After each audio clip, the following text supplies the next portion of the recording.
Hi, and welcome to Buenavidaroute. So, today Andres should be on his way, or probably just about getting to Santa Clara, California, because you all know that he's a soccer fan and he was going to go watch Colombia play Mexico.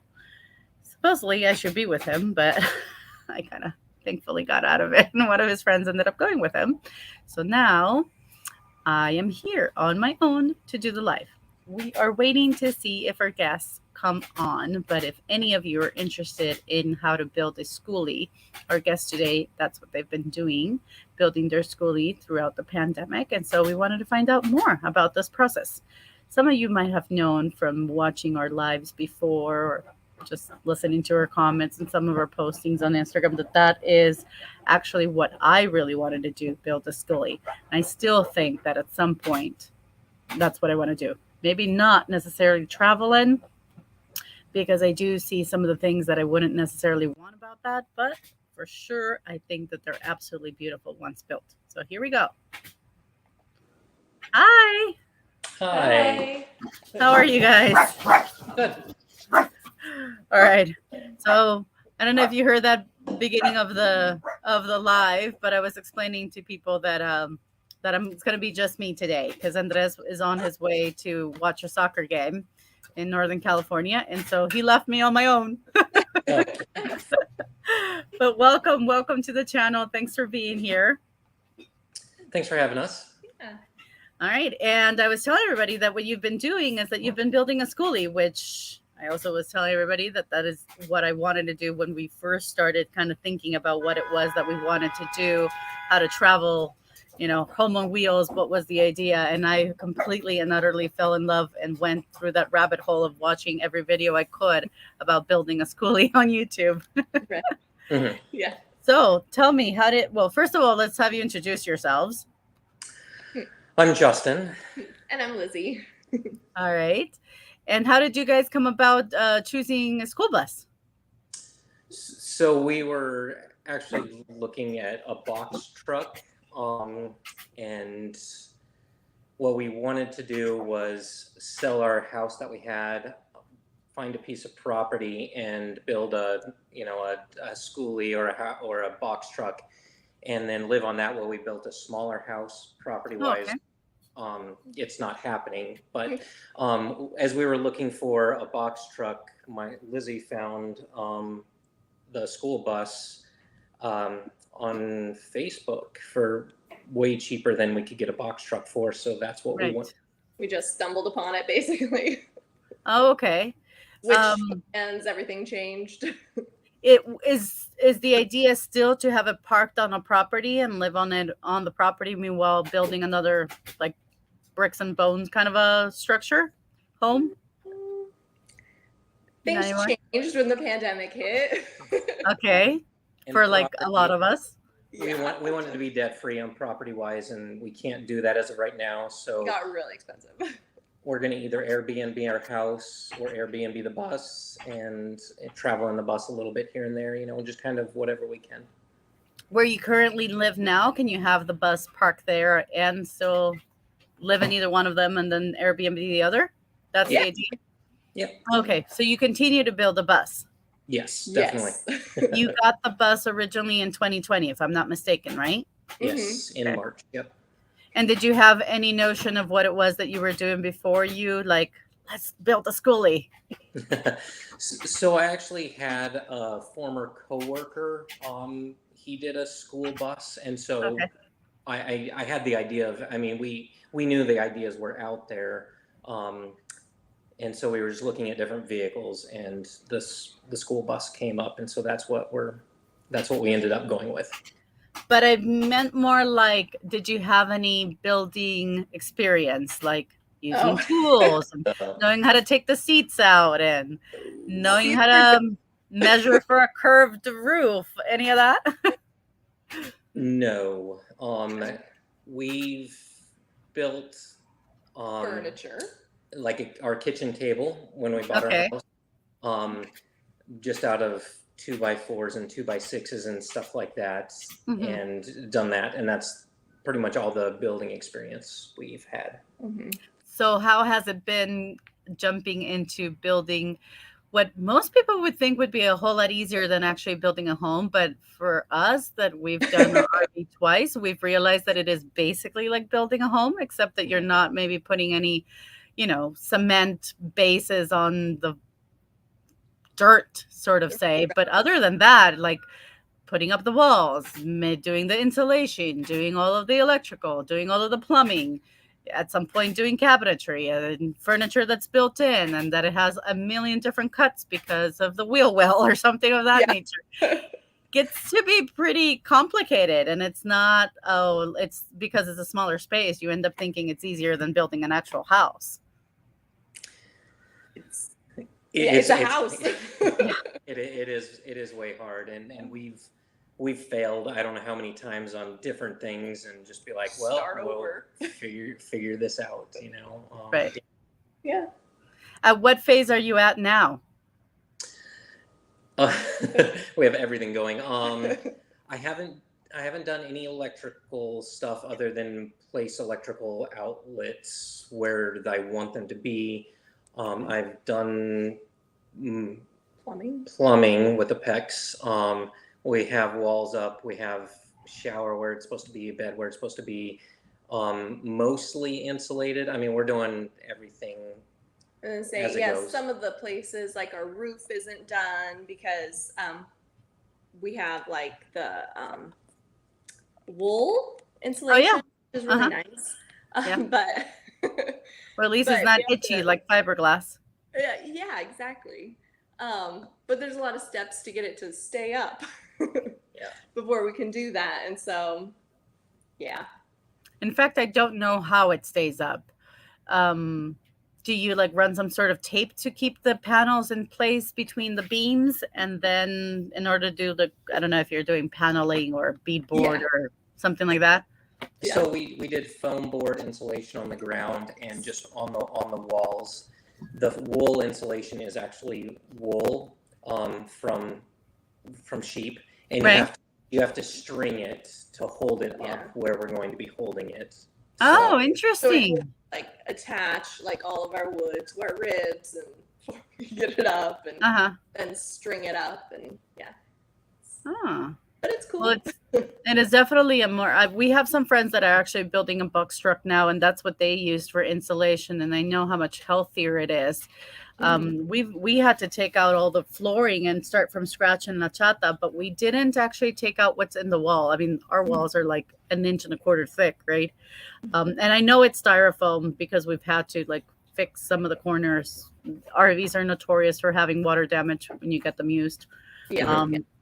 But I wish we would had the opportunity to actually bring down the walls and do better insulation, because it makes such a difference. Like when we did the floors, we took all this up, like we literally left it hollow on the inside, and we did the floors and we did better subfloors, and then we did like a whole inch of the type of styrofoam that has like aluminum on one side and the other side is like purple. It has made a huge difference on how the rig feels on the inside, both whether it's cold weather or hot weather. So for sure, I'm guessing doing the roof, because I don't think that our roof has any insulation. Maybe at some point I'm gonna have to like fill it in somehow. All right, and what are the plans for when do you think that you plan on being finished? I have no idea. It's already taken much longer than what we expected. It takes us all much longer than we expect. Because you're not doing it full time, I would imagine. No. No, and we don't have a garage space, so it's just out in our backyard. Okay.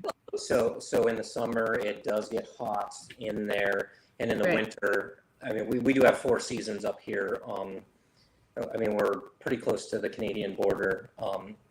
And so we do have all 4 seasons here. And so in the winter, it's really weather wise up here. Right. You have work there too. You can't really do much of anything if it's snowed in. Yeah. Yeah. Okay. So tell us a little, well, how long is the bus? It's almost a 40-foot bus. So it's wow. It's a Thomas flat nose bipolar, which means the engine's in the front. Yeah, and it's just under 40 foot, so it's a huge bus. Yeah. Okay.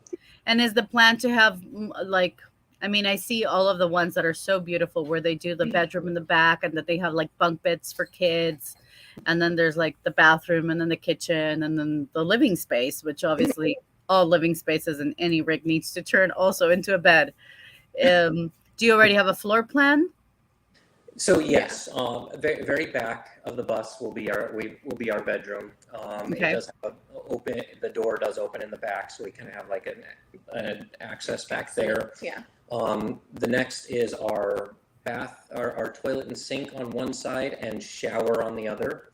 And then Okay. it goes to where our wheel wells are, and that's going to be our storage and washer dryer, electrical stuff.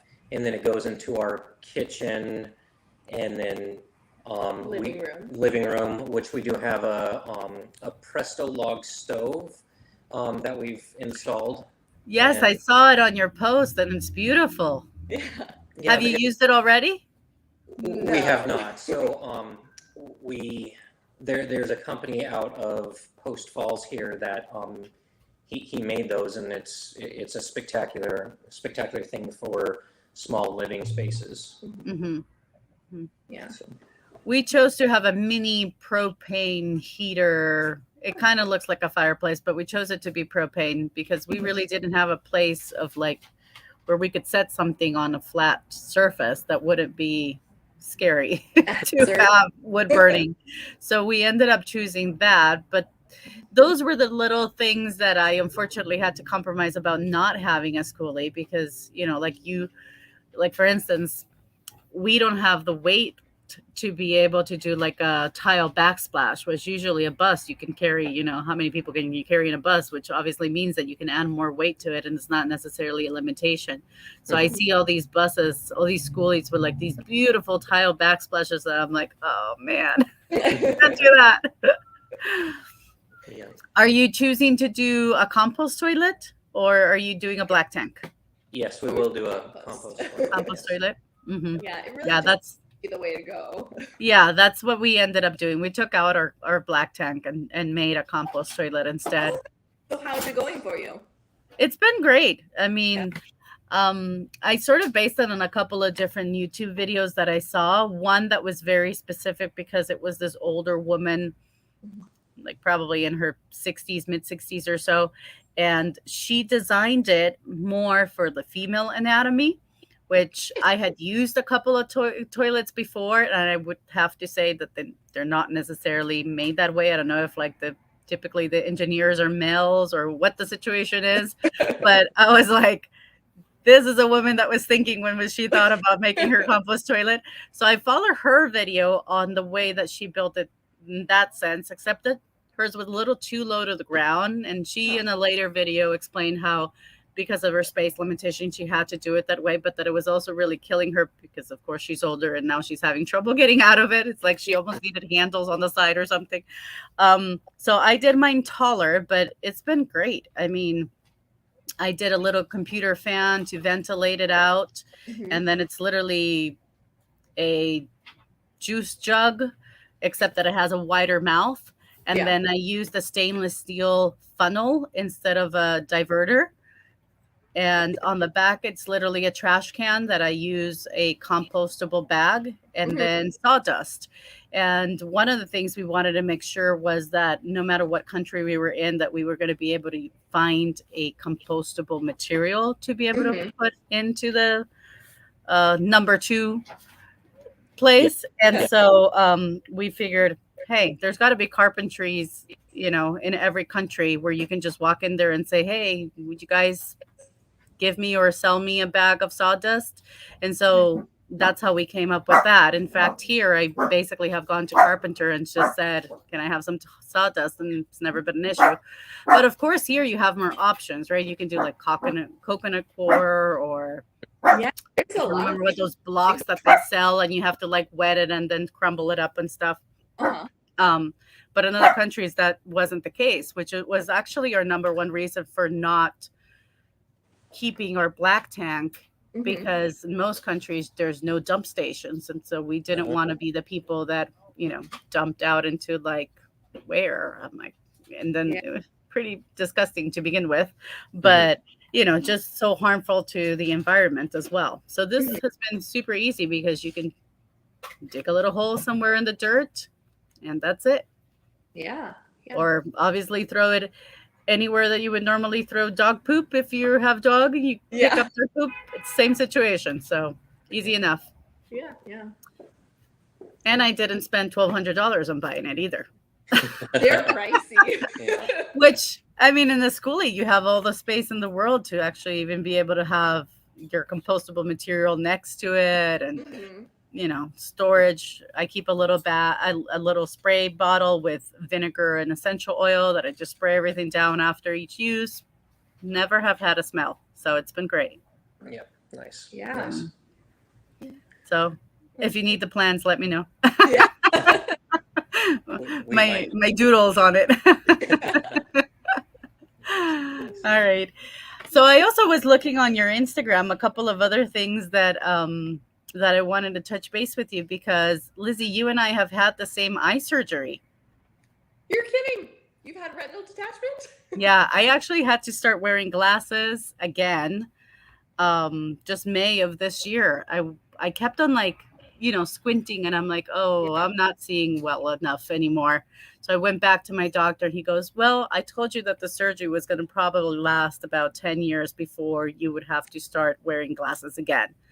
The good thing about it is that due to that, I haven't had to start wearing reading glasses, because at my age, usually that's when you start having to need reading glasses. And so that's delayed a little bit.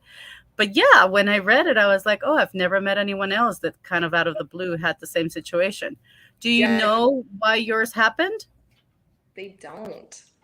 Okay. I mean, it was just kind of a weird thing. They're like, you have to have emergency surgery. And then I get in there for surgery, and they're like, on both eyes. Wow. And did you just go in for like a regular checkup, or were you having any symptoms? No, not anything. I didn't notice anything at all. You didn't even see like any difference in the way that you were like seeing things? Well, I did notice that my eyes were getting worse, but I usually need to update my prescription every year. And so I go in every year. And so I just thought it was normal, Right. It's surreal, right? When you get out of surgery and you're able to see, and then your eyes feel so much different. Yeah, it's definitely different. But it's scary. Yeah, it is scary. Yeah. Thankful that they're working still. Yeah. Mine, it happened to me when I was working as a chef. They think I must have had an allergic reaction to something, and then it opened up wounds in my corneas, and then after like literally bleeding out of my eyes, so obviously I knew something was wrong. I ended up going, that was like insane. I guess someone who maybe would be into drugs wouldn't see it as dramatic, but for someone who's never even smoked a cigarette in her life, all of a sudden seeing blood coming out of my eyes, it was like, what the heck is going on with me? It was so scary. And I ended up going to the doctor, and he said basically the same thing to me. And then I was like, okay, so what do we do? But in my case, I had to wait for it to become scar tissue so that then they could remove the scar tissue and then heal the corneas and then retransplant them. Really? And that was even more of like, so I had to go through 3 surgeries in order to get to the point of like being able to see again. Wow. Yeah. So it's always funny to me when I go back to the doctor and he says things like, you can't go like bungee jumping or skydiving or, and I'm like, don't worry, that's not going to be happening anytime soon. Did they give you any limits on what you could or could not do? Actually, not really. I mean, there are some basic limitations. I mean, they're like, maybe don't go bungee jumping or skydiving. Right. But they even said that possibly I could, maybe, depending on how it holds up. My scar tissue was pretty advanced when they finally looked in there. So I've got a lot of that holding everything in, and I think that that's really benefited me. Yeah, see, for me, they scraped it all off, or I don't know how it is that it works, but they like removed the cornea, scraped it all off, and then basically told me we put the corneas back in, but now they're much, much thinner than they normally should be. Right. So, and it's crazy to think that what they basically put them back on with is kind of like crazy glue. Oh, I have a band. Oh, you do? Yeah, they put a band around her one eye. Wow. Yeah. So, I mean, I heard that there was a couple different ways to do it. So it's like a case by case thing. Maybe that's why I can't go skydiving. Yeah, I was like, there's no way I can do that. Well, do you want to tell everybody if, you know, how has been your experience and anything that you've learned along the way that you would tell somebody I would do it differently if I knew now what I didn't know then, kind of a thing? Like for the bus or for her eyes? For the bus. Yeah. For the eyes is one of those things that's just kind of a fluke. I don't know. Oh, go ahead. I was gonna say it's been great. Like you have to go into it like expecting to fail some. Like you can't, and then you just have to be okay with backtracking and giving it another go when you're ready. So yeah. Just yesterday, there was somebody that posted something on Facebook about her starting the process and was just asking people for tips. And my tip was like, make yourself a checklist. Creamini, did you want to say hello? Okay. Make yourself a checklist, everything from like the hardest thing to the fun stuff, right? And the days that you're like frustrated with one of the hard things and you just want to quit, go down to the bottom of the list of something fun and do something fun instead. Because for me, that was like positive, right?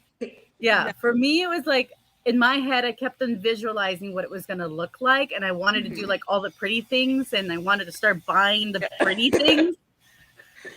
It must be a girl thing, maybe. And my husband kept on saying, but we still have to build this thing. And I'm like, yeah, but this color scheme is going to look so cool. And so I realized that if I didn't do that, I wouldn't have any motivation to do the hard stuff. Right. Yeah. I definitely agree. Lizzy was all about getting walls up. She's like, we need to have walls. I was like, no, we need to do this and this and this. She's like, no, walls. I need walls. Did you want walls so that you could paint the walls or wallpaper the walls or something of that nature? Just like feel like a real space, like, you know, and this is going to hang here and that's going to go there. Right. One of those things. Yeah. Yeah. I think for me, it came into fruition once I laid the floor down. And, you know, like I obviously started laying it through the back and then I walked out as like the finished pieces are on the steps and we're coming out of it. And then I like stepped back and I was like, and we have a floor. You know, those little moments. Yeah. Yeah, we just have our subfloor down. We don't have any flooring down yet. So yeah, we just have our subfloor. We're still like throwing wood on the ground, and so we don't want to like ruin it yet. Right. Oh yeah, but that is something that we really want to get in. And so, is your idea to travel at all in the bus, or? Yeah, I mean, we're not able to like quit our jobs or move around, but right now, I mean, we're a little limited, but we're hoping in the future to definitely be able to travel around more. And we're not mechanics, but it seems like it's in good running order. It's kept going since we've got it. And you've kept on turning it on just to make sure that it was all. Yeah, I would say we drove just 2 days ago, I drove it from one side of the yard to the other. Oh, okay. Parked it in a new place so it can start sinking in a new place. Had you ever driven something so big before? No. No. Yeah. And I actually don't have the driver's seat in there, so it's actually really hard to do standing up. It's God. Yeah, probably not going to be drivable until you put that back in. Yeah. Uh-huh. Oh, okay. We do more traveling other ways. I mean, in just a little bit, we're actually going to go to Spain and Portugal. So. Yeah. Oh, So Portugal. I fell in love with Portugal.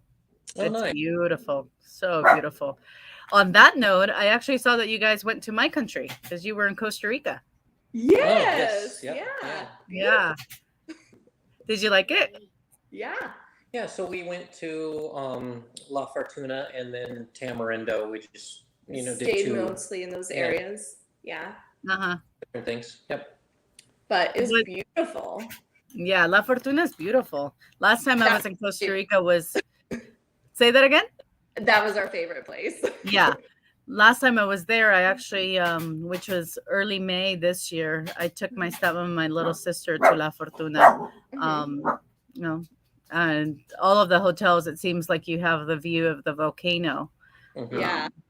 But you went recently. When I was a kid, that volcano was active all the time. Yeah. So we would go at nighttime and you could see the lava coming down the volcano, which was That's spectacular. Good. I Yeah. would have seen that.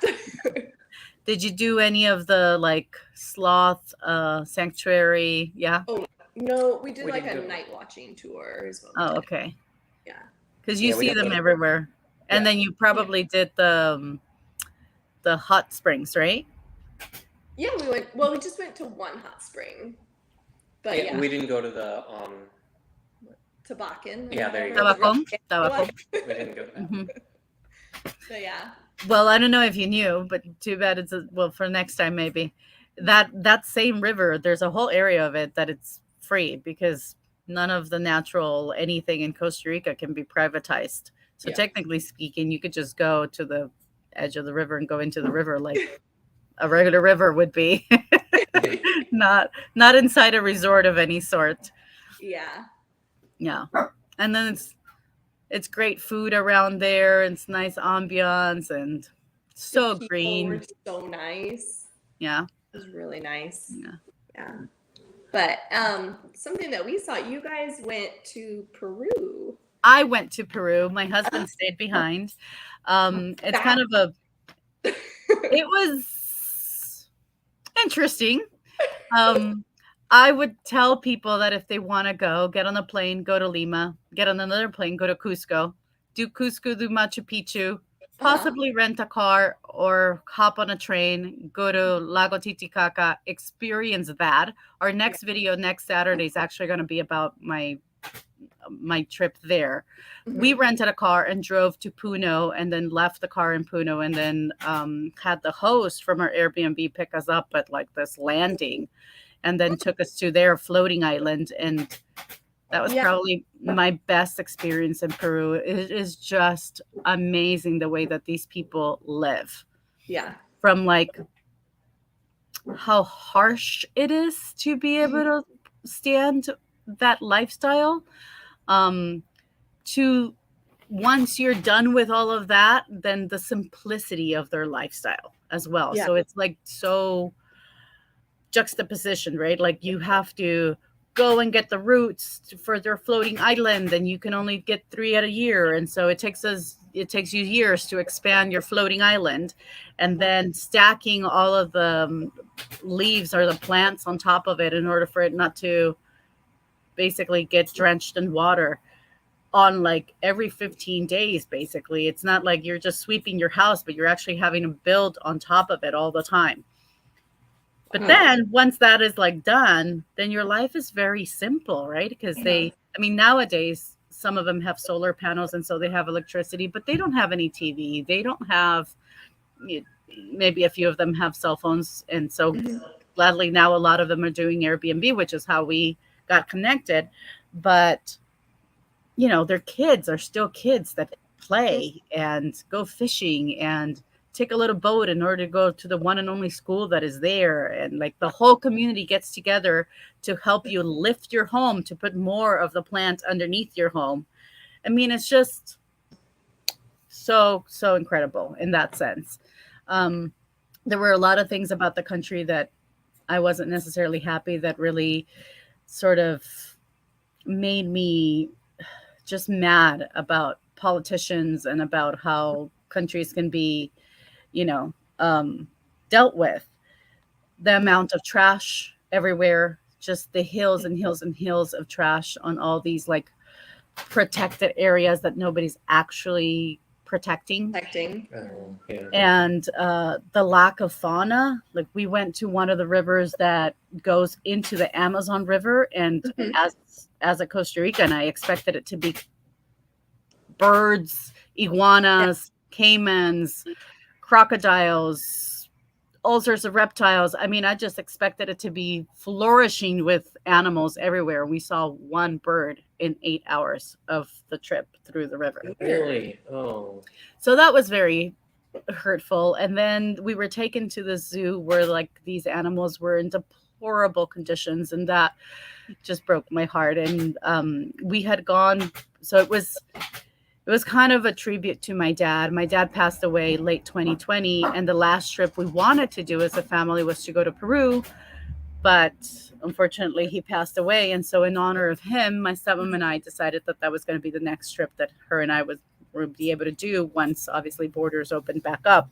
Yeah. So we did, and both her and her older sister came, and her older sister was administrator to national parks in Costa Rica for 50 plus years. So she's done everything known to man for conservation. So for her, that was just so hurtful that, I mean, she vomited and she got sick to her stomach. And, you know, she kept on telling the people at place, like, these are all the laws that you're breaking, and I'm going to accuse you of this and this and that. And I walked out of the place crying. And I just, you know, so some of the things were just, I felt like maybe we had to live them, or maybe we had to see them in order for me to be able to tell people about it, in order for maybe something to be done about it. But yeah, I mean, I feel like, I don't know if it's the political situation that's happening right now, and that a lot of Indigenous people are very upset with the way that they're being treated with all the rights to be that upset, honestly. Like, one of the things that really upset me, because I think as a foreigner, sometimes you don't realize, and our entitlement sometimes of like, oh, we can afford to do this, doesn't open up our minds as to what's happening in the country. Like, it's $420 for you to go Machu Picchu. And I'm not talking your like airplane ticket to Peru. I'm talking the bus that takes you to the train, that then takes you to the next bus, and then the entrance to the actual park. All of that added up, it's $420 per person. That's pretty steep. Wow. Which means, for instance, our guide has only been able to take his family once. He was born there. He has lived there his entire life. He comes from generations of people that live there, but he's only been able to take his family once. So they don't let locals in, or at least at a steep discount or something? They do let locals in, but what local makes $420 times two children and a wife? No. Which, again, as a Costa Rican, normally, like, and you probably experienced it if you went to one of the national parks in Costa Rica. And if you're a foreigner, I think the charge to go into a national park is $25. But if you're a national, it's like $5. See, and I just took for granted that it would be something like that. Right. Whereas in order to get into just the park of Machu Picchu is $98. And your train tickets and bus tickets add up to $300 and something for a round trip. So they're like priced out of their own history, basically. The most heartbreaking part about it is that it's not even the Peruvians that are making the money that is being charged to the rest of the people, because it's all owned by private entities. So none of it is actually going back to Peru. That's awful. So, you know, and I think that maybe partially because I obviously speak the language, and I was able to speak to the locals about it and understand. Because right before we got there, there was a lot of protests going on, and the train tracks were being blockaded. And so there were people that were stuck in Aguascalientes, which is the town before you get to Machu Picchu, and then there were people stuck in Cusco that had lost their tickets and that they were like fighting to get the money back, and the company was like, well, it's not our problem that, you know, they're being blocked off.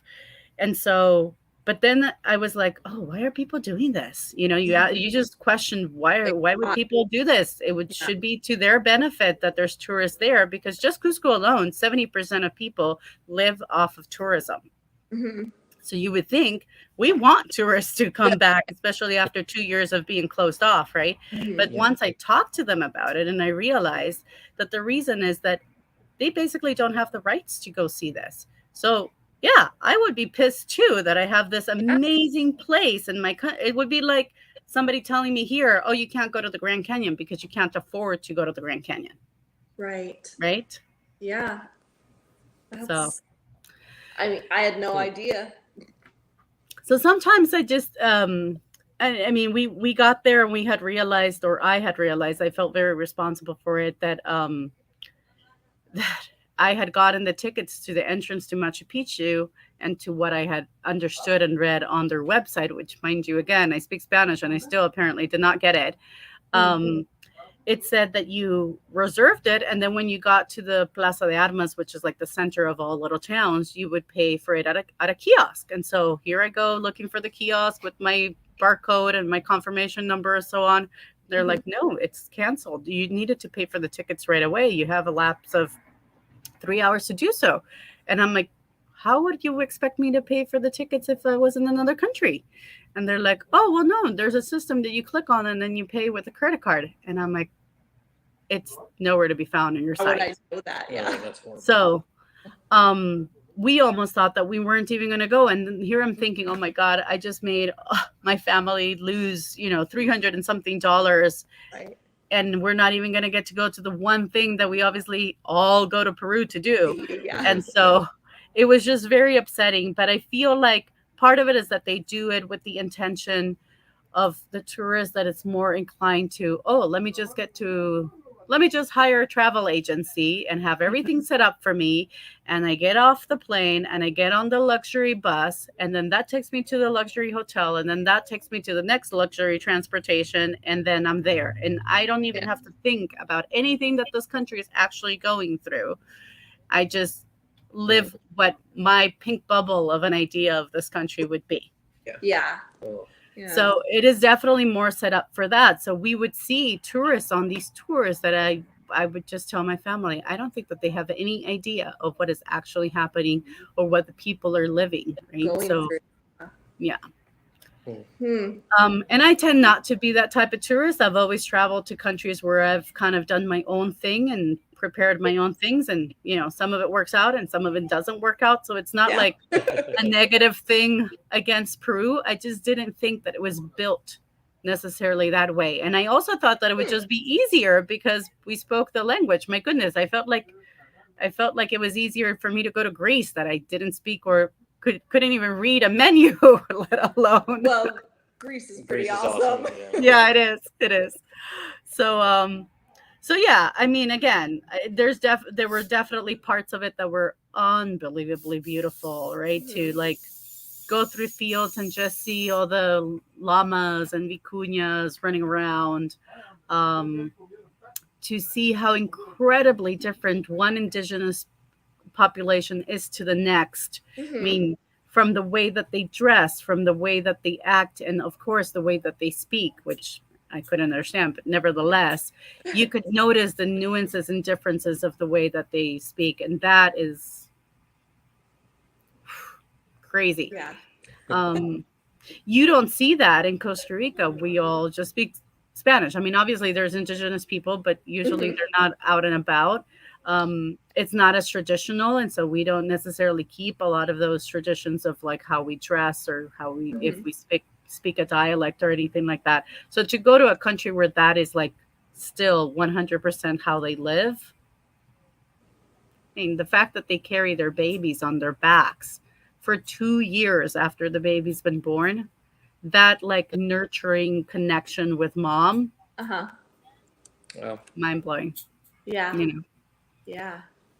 That's beautiful. So, Well, I mean, I do have to say, like, when we were in Costa Rica, that is one thing that we loved about it. How careful they were with, well, what they've been given. And I understand that it hadn't always been that way, but the flora correct. and the fauna and the animals, I mean, it was a huge deal to them to make sure that they take care of nature. And that Right. was really something that we felt like the entire world would just benefit greatly from if everyone took it that seriously. Yeah.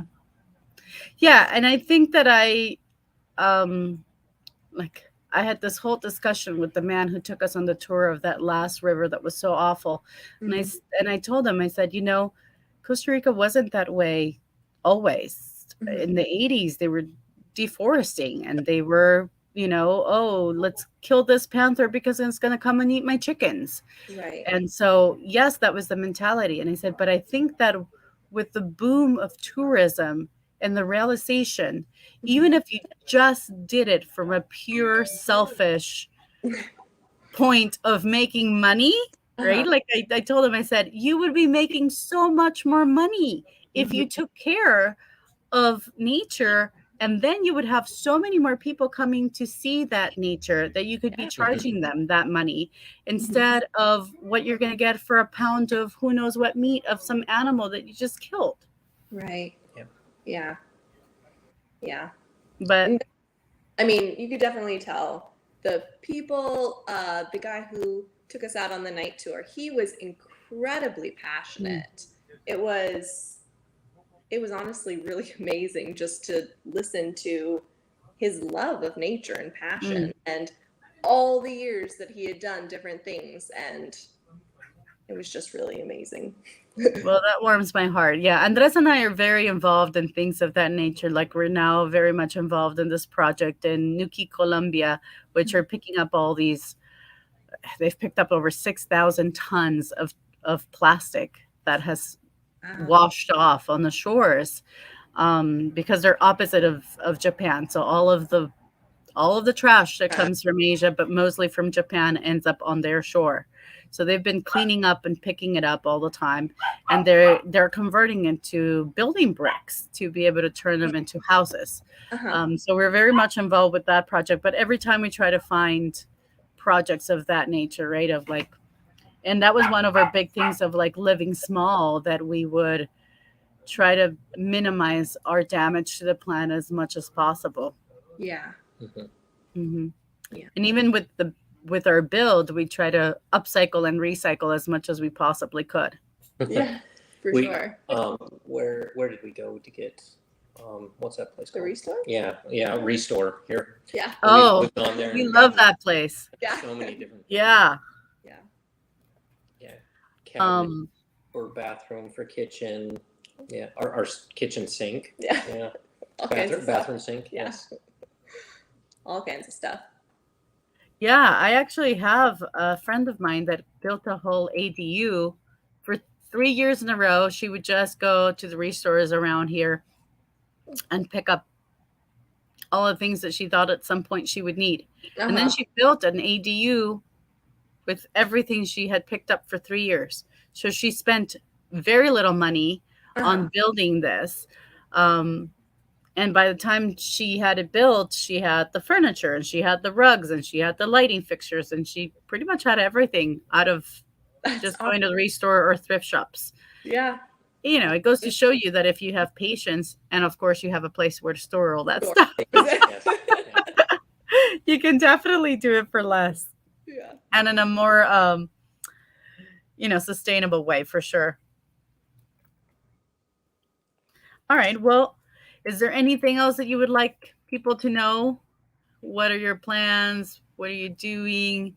Any tips on how to start with the Skoolie? Tips? I don't know. Just jump in and do it. It's YouTube it's will be hard. your best friend. Yeah, you go to YouTube University a lot. Yes. Us too. Yeah, so much. Yeah. I guess I don't have any things other than just keep on going. I mean, we've messed up so many times, and we just keep on going, and try and try. I mean, I have no knowledge of what I'm really doing. The little bit I did, my dad was an electrician, but I mean, I have a little bit of knowledge from that, but I mean, he's passed away quite a long time ago, but he did have a little bit of knowledge, and I just wish I could ask him. I'm like, I don't even know what kind of wire to use. Why isn't he here? But Believe me, I felt that way too when we had to reconstruct ours. My dad was already gone by then, and my dad was super handy and knew had done construction and everything. And I just kept on telling myself, why didn't I learn more from him? Why didn't I ask him all of these things before? How do you use this saw? How do you like switch it to a different angle? How do you? So many how do you? Yeah. Just keep on going is what I would say. Even though I don't know how many mess ups I've had, I just keep on trying to go. Good. Yeah. Well, thank you so much for joining me today. I normally say joining us. Yeah. Joining me today. It was great to get to know you better, and we'll keep on following your journey. Hopefully, soon we'll see it all complete with those beautiful walls. Our pallet walls are coming up really quite well. All right. Well, have fun building. If I can help in any way with any questions or anything that we've already done, feel free to ask. Thank you. Awesome. Thank you. All right. Thank you. Bye. And bye to everybody that joined.